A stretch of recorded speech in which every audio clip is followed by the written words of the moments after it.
آج کے دور میں breast cancer is one of the most treatable cancer. 100 سے اوپر ٹائپس ہیں بریسٹ کینسر کی. 100 سے زیادہ.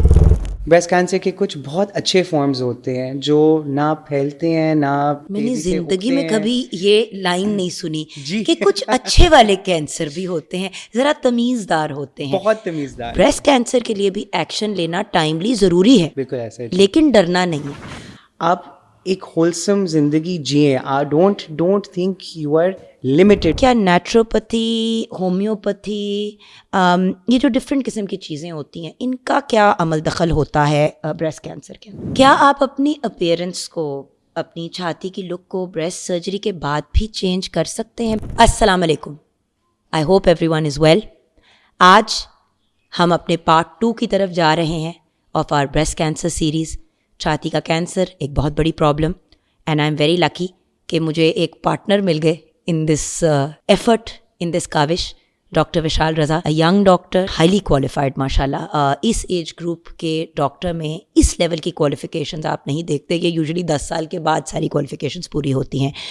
Breast cancer oncoplastic and reconstructive surgeon, plus انہوں نے بریسٹ کینسر میں اور بریسٹ سرجری میں اور جنرل سرجری دونوں کے اندر FCPS کیا ہوا ہے. فیلوشپ بریسٹ سرجری انہوں نے کی from Shaukat Khanum, and MBBS انہوں نے آغا خان یونیورسٹی سے کیا. سو السلام علیکم ڈاکٹر. وعلیکم السلام. How are you? I am good. ہم نے جنرل سی تو اسیسمنٹ اینڈ اسکریننگ اینڈ مطلب رسک اسیسمنٹ اینڈ اسکریننگ کی لاسٹ ٹائم بات کی. آج میں بریسٹ کینسر کی ٹریٹمنٹ کے بارے میں آپ سے انفارمیشن لینا چاہوں گی. تو پہلا سوال تو میرا یہ ہے کہ کیا سارے بریسٹ کینسر ایک ہی طرح سے ٹریٹ ہوتے ہیں؟ مطلب میرا یہ ہے کہ کیا بریسٹ کینسر ایک ہی قسم کا ہوتا ہے؟ آپ سمجھ رہے ہیں؟ جی جی. اور اگر ایک ہے تو کیا اس کی ایک ہی قسم کی ٹریٹمنٹ ہے، اور اگر مختلف قسم کے ہوتے ہیں تو کیا ان کی ڈفرینٹ ٹریٹمنٹس ہوتی ہیں؟ یہی نہیں سمجھ آتی. 100 سے اوپر ٹائپس ہیں بریسٹ کینسر کی. بہت مختلف قسم ہیں بریسٹ کینسر کے. 100 سے زیادہ؟ جی. There are some very rare types as well. اور ہر بریسٹ کینسر جو ہمارا سب سے کامن ہے بریسٹ کینسر، اس کو ہم ڈکٹل کہتے ہیں، اس کے بھی 3 قسم ہوتے ہیں جس میں ہم ہارمون پازیٹیوٹی کے اوپر دیکھتے ہیں.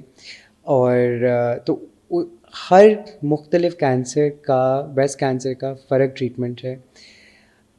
اینڈ لیکن اگر ہم ایک بلو پرنٹ کی بات کریں، ایک جنرل اگر ہم جنرل بات کریں، کیونکہ دیکھیں یہ جو ایکچوئل ٹریٹمنٹ کا طریقہ ہے وہ تو جب تک آئے گا نہیں پیشنٹ اور اسیسمنٹ نہیں ہوگی تب تک ڈیسائیڈ نہیں ہو سکتا.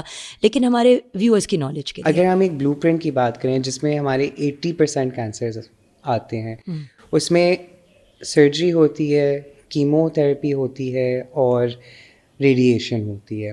اگر آپ نے چھاتی بچانے والا آپریشن کیا، اس میں ہمیشہ ریڈیشن تھراپی ہوتی ہے، شعاعیں لگتی ہیں.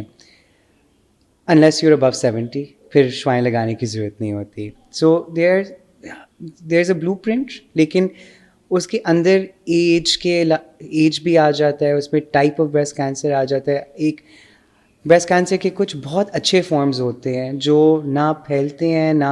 میں نے زندگی میں کبھی یہ لائن نہیں سنی کہ کچھ اچھے والے کینسر بھی ہوتے ہیں، ذرا تمیزدار ہوتے ہیں. بہت تمیزدار. بائی دا وے ویورز، ہم تھوڑا سا اس ٹاپک کو اس لیے تھوڑا سا لائٹ بھی رکھ رہے ہیں کیونکہ ہم نے اس کو بریسٹ کینسر کو اتنا بڑا ہوا بنا دیا ہے، کیونکہ اتنا کرنٹ افیئرس کے شوز پہ اور اس قسم کے پروگرامز پہ چیخ کے لوگ باتیں کر رہے ہوتے ہیں یا اس طرح سے بات کر رہے ہوتے ہیں کہ اگلے کو لگتا ہے کہ یہ تو بڑی معیوب سی بات ہے.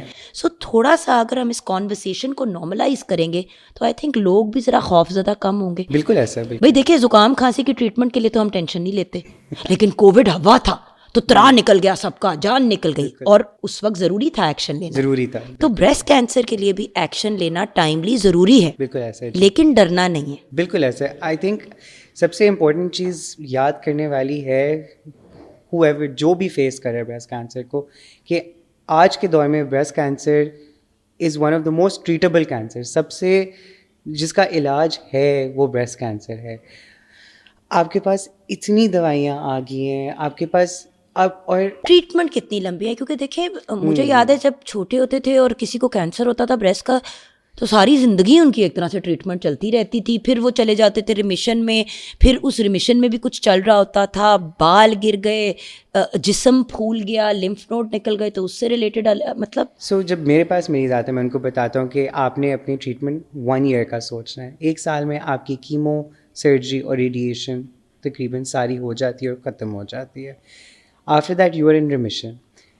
بریسٹ کینسر کے جو پیشنٹس ہوتے ہیں وہ سروائیورز ہوتے ہیں, ہم ان کو سروائیورز کہتے ہیں, ان کے لیے ہم سروائیور کہتے ہیں, ٹھیک ہے. تو سروائیورز تو وہ زندگی بھر رہیں گے, لیکن جس چیز کے اوپر میں بہت زور کرتا ہوں وہ یہ کہ آپ ایک ہولسم زندگی جئیں. Don't think you are limited. لیکن کیا اس ہولسم زندگی میں ریڈیشن اور کیمو تھراپی اوائڈ ہو سکتی ہے؟ اس لیے پوچھ رہی ہوں کیونکہ بڑی دفعہ لوگ کیمو تھراپی اور اس کے سائیڈ افیکٹس, کیونکہ لوگوں نے جب بریسٹ کینسر اویئرنیس شروع کی تو فلمیں بنانی شروع کر دیں. اچھا جی, ان فلموں میں ایسی ڈرانی ورسٹ کیس سیناریو دکھایا جاتا تھا کہ ہر بندے کو یہ لگتا تھا کہ میں فرسٹ اسٹیج میں بھی ہوں تو بھائی کیمو تھراپی نہیں کرانی. سو ایکچولی جو ہمارے اچھے تمیزدار کینسرز ہیں ان میں کچھ اسٹیج 1 کے علاوہ اسٹیج 2 میں بھی آپ کو کیمو تھراپی دینے کی ضرورت نہیں ہوتی. Most of our stage 1 cancers اب ان میں کیمو تھراپی کی ضرورت نہیں ہوتی اگر تو ہارمون ریسیپٹر پازیٹیو ہیں. تو ہر چیز مختلف ہوتی ہے. لیکن فار ایگزامپل کچھ اسٹیج 1 کینسر جو تھوڑے سے نان تمیزدار کینسرز ہیں, بدتمیز والے ذرا ڈھیٹ والے, ہاں جگن ٹائپ جو کینسرز ہیں, ہاں جو تھوڑے سے ڈھیٹ والے. اب خدا کا واسطے یہ نا آپ لوگ وائرل کر دینا کہ جگن ٹائپ کینسرز, تاکہ پھر لوگ یہ کہنا شروع کر دیں کہ وہ مطلب آپ کو. بائی دا وے ویورز, میں یہ بات پتہ ہے اس لیے بھی کر رہی ہوں, چلے آج آپ کے ساتھ وہ بات شیئر کرتی ہوں جو شاید وشال کو اور بڑے کم لوگوں کو پتہ ہے کہ ایٹ ون پوائنٹ میرے بھی چیسٹ میں لمپس اور چیزیں ڈیولپ ہو گئی تھیں. 2 فیٹ کے لمپس ڈیولپ ہو گئے تھے اور 2 fibroadenomas right and left side پہ نور کو فیڈ کرانے کے بعد. اینڈ آئی وینٹ تھرو, میرے لیے وہ میجر سرجری تھی, بٹ اس وقت جب ہم اس کی تشخیص ہو رہی ہے, چیزیں ہو رہی تھیں, تو آپ کو پتہ ہے کہ اس میں ڈاکٹر آمنہ بھی انوالو تھیں, آپ سے بھی میں نے بات کی. طرح نکل جاتا ہے, پیروں کے نیچے زمین نکل جاتی ہے. So because I have experience that kind of a scare, اور میں زندگی میں پہلی دفعہ اس طرح کبھی اسکرین پہ یا اس طرح سے شیئر کر رہی ہوں, تو ادھر سے مجھے احساس ہوا کہ یار ہم کتنے آرام سے بات کر لیتے ہیں اس چیز کے بارے میں, اور احساس نہیں کرتے کہ اگلے کو آپ یہ نہیں کہہ رہے ہیں کہ وہ پیشنٹ ہے, آپ اس کو کینسر سروائیور کہہ رہے ہیں, کیونکہ لٹرلی کینسر کو آپ سروائیو کرتے ہیں. بالکل ایسا. یہ کوئی آسان چیز نہیں ہے. تو یہ بتائیے کہ کیا نیچروپیتھی, ہومیوپیتھی, یہ جو ڈفرینٹ قسم کی چیزیں ہوتی ہیں, ان کا کیا عمل دخل ہوتا ہے بریسٹ کینسر کے اندر؟ کیونکہ بہت سے لوگ کہتے ہیں ہم ہومیوپیتھک کرا رہے ہیں. دیکھیے, ہومیوپیتھی, نیچروپیتھی, یہ جو آلٹرنیٹیو میڈیسن جس کو ہم کہتے ہیں, ان کا کوئی نقصان نہیں ہے, لیکن یہ کمپلیٹ کیور نہیں ہے. یہ امپورٹنٹ ہے سمجھنا. اور جو بھی کر رہے ہیں وہ اپنے آنکالوجسٹ اور اپنے ڈاکٹر کے مشورے کے ساتھ کریں. ڈاکٹر آپ کو کچھ کرا رہا ہے, آپ ساتھ میں کوئی اور ساتھ میں چیز لے رہے ہیں, نہ اس کا اثر ہو رہا ہے نہ اس کا ہو رہا ہے. بالکل ایسا ہے. بہت ضروری ہے. پھر اگر ایک ایسی چیز ہے جس سے آپ کو اچھا محسوس ہوتا ہے, آپ کو کانفیڈنس ملتی ہے, آپ ضرور کریں, لیکن اپنی جو مین کینسر کی ٹریٹمنٹ ہے وہ بھی ساتھ جاری رکھیں, جس میں جیسے آپ پوچھ رہی تھیں بہت قصے ہیں جس میں ہم نہ کیمو دیتے ہیں, ہم ریڈیشن اوائڈ کر سکتے ہیں. بس ڈپینڈ کرتا ہے کہ کینسر کس قسم کا ہے اور کتنی جلدی پکڑا گیا ہے. جہاں پہ ہم نے نیچروپیتھی, ہومیوپیتھی,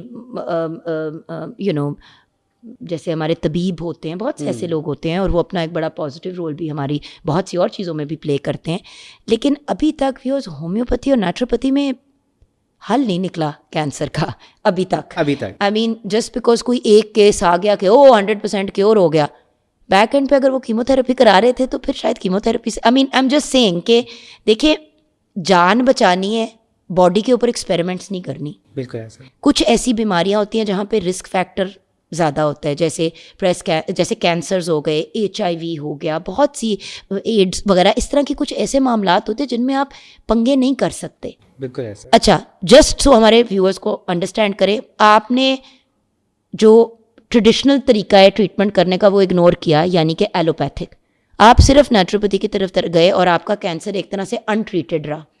انٹریٹڈ کینسر سے کیا ہوتا ہے؟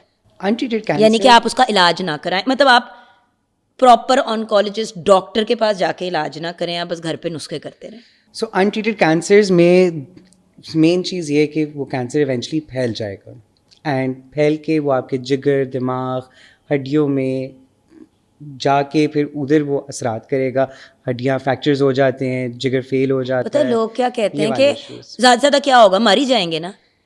ویورز پلیز انڈرسٹینڈ کہ ایک تو جان اللہ تعالیٰ کی ایک بہت بڑی نعمت اور امانت ہے جو ہمیں دی گئی ہے. اس کے ساتھ ساتھ پلیز انڈرسٹینڈ ون تھنگ، آپ بس مر نہیں جاتے جب آپ انٹریٹڈ چھوڑتے ہیں کینسر کو اور ایون پیلیٹیو کیئر کی طرف نہیں جاتے. اینڈ میں تو دنیا کی اذیت ناک ترین موت ہوتی ہے، کیونکہ آپ کا جسم کا ہر سسٹم جواب دے دیتا ہے. بالکل ایسا ہے. میں آپ کو ایک قصہ سناتا ہوں. ایک ہمارے پاس ایک ینگ لیڈی میرے پاس آئی recently, she was 35 years old, اور اب اس کو ایڈوائز بھی کیا گیا کہ آپ بایوپسی کرائیں، یہ ساری چیزیں کہی گئیں. وہ 1.5 سال سے اس کو چھوڑا ہوا تھا اس نے. شی واز لکی کہ 1.5 سال میں اس کا کینسر پھیلا نہیں، ابھی تک بریسٹ میں ہی تھا، لیکن وہ پھٹ کے باہر آ گیا تھا. اور جب ہم نے وہ نکالا ہے وہ 8.5 کلو کا تھا، 8.5 kgs. وہ ایک بچے سے بھی زیادہ sort of new born baby سے بھی بھاری تھا. جی. سو میرا یہ ہے کہ اور تکلیف اس بیچاری کو کتنی ہوگی، اور سوچے کہ وہ پھٹ گیا، وہ نکل گیا. سو آپ اپنے آپ کو اس اذیت میں نہ ڈالیں، چاہے وہ پھیلے بھی نہ، اس والی اذیت پہ بھی نہ ڈالے کہ وہ پھٹ جائے. اچھا خاندان کا کیا رول ہوتا ہے؟ خاندان ہمارے یہاں خاندان کے رول کی بالکل نہیں بات ہوتی، اور نہ ہی پیشنٹ کے مینٹل ہیلتھ کی، جی سروائیور کی بھی، اور جس دوران وہ ٹریٹمنٹ میں سے بھی گزر رہا ہوتا ہے، اور نہ ہی خاندان کے رول کی کوئی بات کرتا ہے. یہ بہت سپورٹ گروپس بھی نہیں ہیں یہاں پہ، ہیں چننے مننے سے، لیکن جس طرح باہر کے ممالک میں آپ دیکھتے ہو ہیوج سپورٹ گروپس، ایسی جگہیں جہاں پہ آپ فزیکلی جا کے لوگوں سے بات کر سکتے ہیں، کمیونیکیٹ کر سکتے ہیں. اچھا، میں اپنے سارے پیشنٹس کے فیملی ممبرس کو بھی بلاتا ہوں، ان سے بھی پوچھتا ہوں ان کے اوپر کیا امپیکٹ آ رہا ہے، and I refer to a psychologist, ایک مطلب ماہر نفسیات. It's important. یہ بہت ضروری ہے کہ سب ایک تو سپورٹ، صرف جو بریسٹ کینسر کے تھرو گزر رہا ہے صرف اس کو سپورٹ کی نہیں ضرورت ہوتی، ان کے لوڈ ونس کو بھی ضرورت ہوتی ہے. اینڈ جب وہ سپورٹ سب کو مل رہی ہوتی ہے پھر ایک اچھا آؤٹ کم بھی آپ کو نظر آتا ہے. اگر کسی کی ماں کو بریسٹ کینسر ہے اور وہ اس کی دنیا ہے اس بندے کی، ٹھیک ہے، ہر انسان کی ماں اور باپ اس کی کل کائنات ہوتا ہے. بالکل. تو وہ حوصلہ ہمت تو کر رہے ہوتے لیکن اندر سے وہ بھی سفر کر رہے ہوتے. سو وہ you have to take everyone along. اور فیملی تھیراپی بڑی ضروری ہوتی ہے، بہت ضروری ہوتی ہے. جی. اور کیسے ہم نے ایسے بندے کے ساتھ ڈیل کرنا ہے، بیکاز یاد رکھیے گا ویور، جب انسان تکلیف میں ہوتا ہے، اذیت میں ہوتا ہے، تو وہ نارمل سے بہت مختلف انداز میں بہیو کر رہا ہوتا ہے. اس کو غصہ بھی چڑھ رہا ہے، اس کے موڈ سوئنگس بھی ہو رہے ہیں، اس کو آپ کو بیسکلی لگ رہا ہوتا ہے کہ جیسے آپ کا جسم ہی آپ کے خلاف جنگ لڑ رہا ہے. بالکل ایسا. ایک اگین ایک بہت اس میں میاں کا، ماں باپ کا رول، آپ کے ان لاز کا رول، آپ کے بچوں کا رول بہت امپورٹنٹ ہوتا ہے. اور آپ یقین نہیں کریں گی کہ ایک بہت ایجوکیٹڈ لڑکا تھا، ہز مدر، ماں کو بریسٹ کینسر تھا، وہ سرجری نہیں کرا رہا تھا، اور اس کو سمجھ تھی کہ سرجری اس کی ٹریٹمنٹ کا حصہ ہے، علاج کا حصہ ہے. تو جب اس سے بہت پوچھا تو پتہ چلا کہ اس کو بے ہوشی سے ڈر تھا کہ کہیں ماں بے ہوشی کے دوران فوت نہ ہو جائے. تو جب وہ کنسرنز اس کے دور کیے تو اس نے کہا ٹھیک ہے، okay. Again communication is very important. Therapy ضروری ہے. تو آئی گیس ڈاکٹر وشال، میرا لاسٹ کویسچن اس سیشن کا جو ہے وہ یہ ہے کہ کیا آپ اپنی اپیئرنس کو، اپنی چھاتی کی لک کو بریسٹ سرجری کے بعد بھی چینج کر سکتے ہیں؟ بریسٹ کینسر کے بعد، آئی گیس بریسٹ کینسر کے بعد بالکل کر سکتے ہیں. اگر تو آپ کی اگر تو چھاتی بچانے والا آپریشن ہوا ہے اور اس میں کوئی کمی پیشی آ گئی ہے، آپ کو یو ناٹ ہیپی، آپ خود خوش نہیں ہیں اس سے، اس میں ہمارے پاس بہت ٹیکنیکس ہوتی ہیں بہتری کرنے کے لیے، کازمیٹک بھی. اور اگر تو آپ کی مسٹیکٹمی ہوئی ہے اس میں بھی ہم کر سکتے. تو اور یہ بہت امپورٹنٹ ہے، جو بریسٹ کینسر کے مریض ہیں جن کی اچھے آؤٹ کمز ہیں، وہ مریض ہیں جو خوش ہیں، جو ہیپی ہیں، جو اسٹریس نہیں ہے، جن میں کانفیڈنس ہے. تو آپ اپنی لک کو بالکل تبدیل کر سکتے ہیں. And it's very important. میں کہتا ہوں یہ آپ اندر نہ رکھیں اپنے، آپ بس اس خواہش کو لے کے نہ رہیں کہ جی اس طرح ہو جاتا تو بہتر ہوتا. میں آپ ایسے ڈاکٹر کے پاس لگتی جائیں. تھی. جی بات یہ کہ ویورس again friend mine she had double mastectomy, اور پھر جب ان کو کمپلیٹلی ڈاکٹر نے کلیئر کر دیا تو انہوں نے پھر اپنی پھر ریکنسٹرکٹیو سرجری بھی کروائی, اور اب ماشاء اللہ بالکل جیسے وہ پہلے لگتی تھی ویسے ہی لگتی ہیں. آف کورس اسکارز مارکس ہوتے ہیں, لیکن کم از کم انسان یہ تو ایٹ لیسٹ فار ہر, ان کا یہ اوپینین ہے کہ ایٹ لیسٹ میں اب اپنے آپ کو ایک مکمل عورت تو محسوس کرتی ہوں. سو اگر افورڈ کرتے ہیں اور یہ آپشن ہے آپ کے پاس تو ڈیفینیٹلی کنسیڈر کرنا چاہیے اگر آپ کو یہ چیز بادر کرتی ہے. بہت سے ایسے لوگ ہوتے ہیں, چھائیوں کی بات کر لیں, ملازمہ کی بات کر لیں, ہائپر پگمنٹیشن کی, جن کو ہم چھائیاں کہتی ہیں اردو میں. اب چھائیاں کسی ایک عورت کے, دو عورتوں کے منہ پہ پڑی ہیں, ایک کو کوئی فرق نہیں پڑتا, ان کی ذات کوئی فرق نہیں پڑتا, لائک آئی ڈونٹ کیئر. اب ایک ہے وہ بہت تنگ ہو رہی ہے اور اس کی زندگی جینا مشکل ہو گیا, تو پھر اس کے بارے میں کچھ کر لینا چاہیے. بالکل اٹس اے پرسنل ڈیسیجن. میں کہتا ہوں کہ ایک میرے پاس پیشنٹ اسی طرح, she used to work in the fields, she was in agriculture وہ کرتی تھی, اینڈ ان سے ہم نے ریکنسٹرکشن کی بات کی. She was 30 years old. تو انہوں نے کہا جی میں کھیتی باڑی اپنا کرتی ہوں اور میرے کام میں مشکل آئے گی, مجھے نہیں چاہیے, آئی ایم ہیپی, میرا علاج ہو جائے, باقی I am happy. And she was happy, she came back happy. So And that's the point. That's the point. کہ ہمارے جو کینسر سروائیورز ہیں ان کے لیے دیکھیے کینسر ٹریٹمنٹ مشکل بھی ہے, پینفل بھی ہے, یہ کوئی نہیں ڈینائی کرتا. ہاں لیکن 10 سال کی بنسبت, ایون 5 سال کی بنسبت آج بہت بہتری آ گئی ہے. الٹیمیٹلی یہ گفتگو سٹارٹ کرنے کا اور یہ کانورسیشن کرنے کا ایک ہی ریزن ہے, اویئرنیس بھی دینا, اور ہم اپنا بھی حصہ ڈالیں. اور ان سیشنز کے بعد آپ کے اگر کوئی سوالات ہیں تو ضرور نیچے کامنٹس میں ہمارے ساتھ شیئر کریں تاکہ ہم ان کو ایڈریس کر پائیں. Thank you so much doctor Vishal. I see you next week. Next week ہم بات کریں گے بریسٹ سرجری پہ یا میسٹیکٹمی پہ, یہ کیا چیزیں ہوتی ہیں اور بچ سکتے ہیں, اور اگر ہو جائے تو کیا کرنا چاہیے. تھوڑا سا ہم نے اس کو ٹچ اپ آن کیا. نیکسٹ ویک ہم اس پہ ڈیٹیل پہ بات کریں گے.